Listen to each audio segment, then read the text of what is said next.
Hi guys, Roy Lim, Hobo. Now let's talk about 4-seater and 6-seater car. Why do I not choose a 6-seater car? My personal reason is that 6-seater car rentals are higher and the physical size of the car is larger, which I do not appreciate the cleaning every day. And the rental also are higher for 6-seaters, normally about 110, 120 at least for a day of rental. So and also I do not like to deal with too many passengers coming to my car. I mean, everyone have different habits. I do prefer 1 to 2 passenger max. Of course, sometimes over weekend and night we do have 3 to 4 passengers. For 4-seater cars, we can take up to 4 customers, right? So I prefer quiet, and that's why I drive night. Daytime tends to have more passenger. But for 4-seater cars, the cleaning process versus a 6S car is more efficient, easy to clean. I do have a bit of OCD, so which means that I prefer not to have a larger car, to have a larger surface area to manage. I do clean my car every single day, exteriorly and also the interior. So for current 4S car, I take about 30 minutes to clean. So I expected if I do a 6S, it will take me 45 to 50 minutes at least to clean out the whole car externally and interiorly.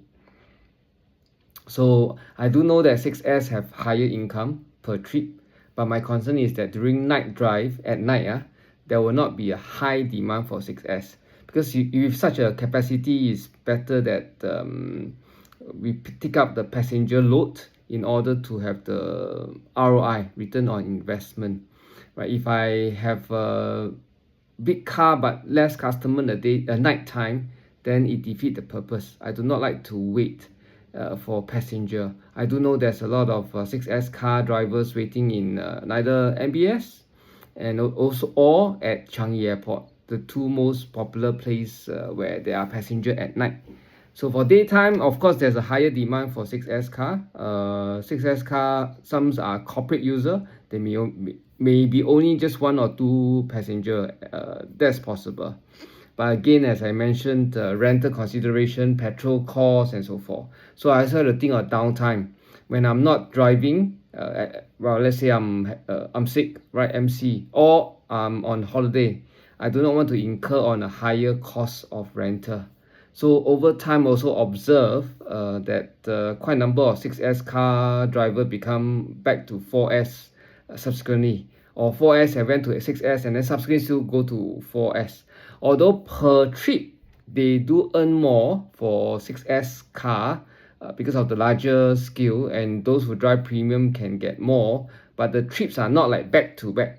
So when I drive 4S car, 4-seater cars, I like my momentum. So it keep me going, rather than just wait. I don't have to wait at the car park. I don't have that patience, right? But some people do enjoy it, right? Take some of them take a smoke break or take a makan break. I don't think so. I like the break too often. So I think it depends on each personalities and style, right? Some prefer to do less work, have a lot of break, and then wait for the next customer, or wait for less frequency but of higher earning. For example, we full-time driver take about 30 trips a day, but maybe a 6S take half of it, 15 trips or even less, to make the same amount of money. But in total consideration, I think the consideration is not only purely on earning, but also the upkeep of the vehicle, right? The cost and my time to upkeep it. So my productive time, my costs are also factor into my ROI. Yeah, so I hope you have a lot of questions sometimes from friends and people say that, oh, how come you don't drive 6S, it's higher income? But I don't think so. For night driving, 6S makes sense, and not every hour, every 2 hours you get trip to Changi Airport. Yeah, so I think I work it out. I think more stable, less responsibility is a 4S car. Right, that is my take.